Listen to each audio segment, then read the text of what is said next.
Here we go. I'm here with Crimson Rose. Crimson, in your years of directing art at Burning Man, who was most effective at promoting their art on the playa? I would say that the Flaming Lotus Girls.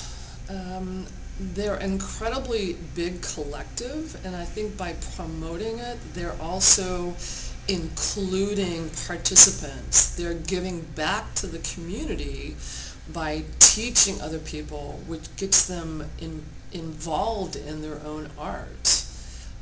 Even though their artwork is so intense in the sense that they're using fire and everything, it can't really be displayed in many places, but the places they have done it has been quite really amazing out there in the world, going to Europe and everything like that. Awesome. Is promoting your art and your team a compromise on any of the Burning Man values? I don't think so. I think our basis is always starting of how we can actually help the artists. How can we encourage people to think bigger about doing artwork that is interactive? And how do we push that envelope? I mean, certainly we don't go out and pull the artists in. We sort of take what's the artists that are there, but I think they learn from us and we learn from them of what works, not being afraid to take a risk and take a little jumping off point of what we're doing at Burning Man. And I always think that we're working with the principals and really including everybody to be a part of it. No matter how big or how small the art is, it fits in very well.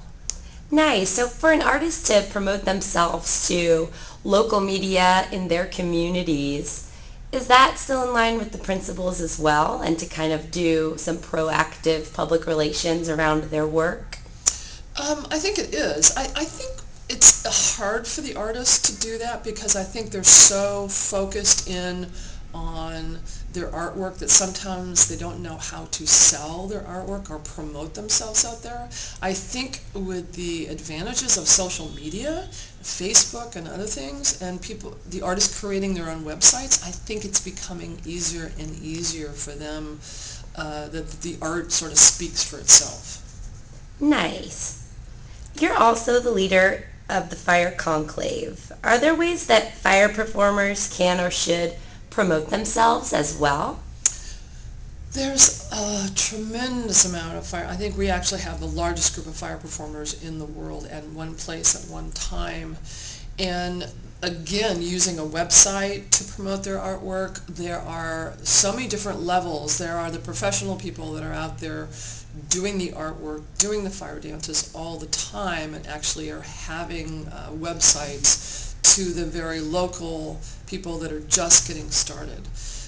So it's somewhat the same. Some people know how to do it and some people don't know how to do it. Hmm. They learn as they go. They do learn as they go. And, sometimes we allow the fire groups, even if they're not that professional, to come in and dance. And some people learn as they go. Sometimes they realize it's really hard to create a group. Those people will probably not do it anymore. And there's other people that will excel because they're actually pushing the envelope of fire dance. Nice.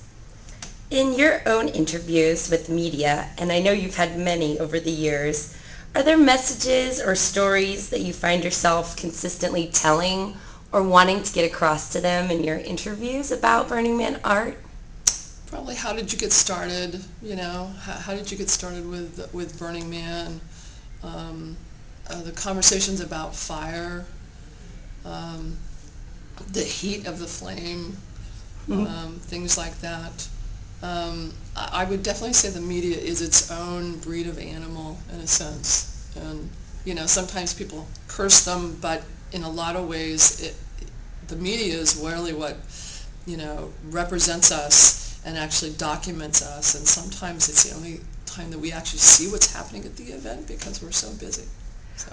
Right. They hold up a mirror that sometimes shows us things that we won't even see because we're so entrenched. That's right.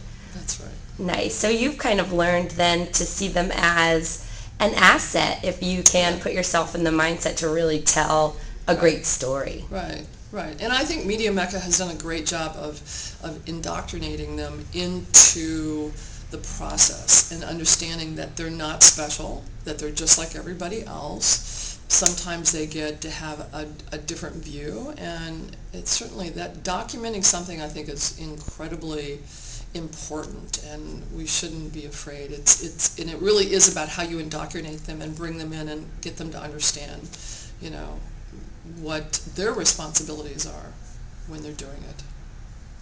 And in your experiences with the media, have you had any kind of funny encounters or any reporters who have rubbed you the wrong way or done anything silly or strange?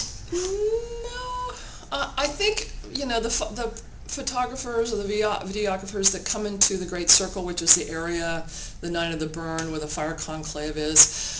Sometimes they get a little over enthusiastic, and of course they want to get the shot and they get in the way of a fire performer, and I just tell the fire performers, smack them upside the head with a fire tool. If they're too close, they'll move. Awesome. Well, thank you, Crimson, so You're much welcome. for your time and for sharing your expertise and experience with us. Thank Much you. appreciated. Thank you.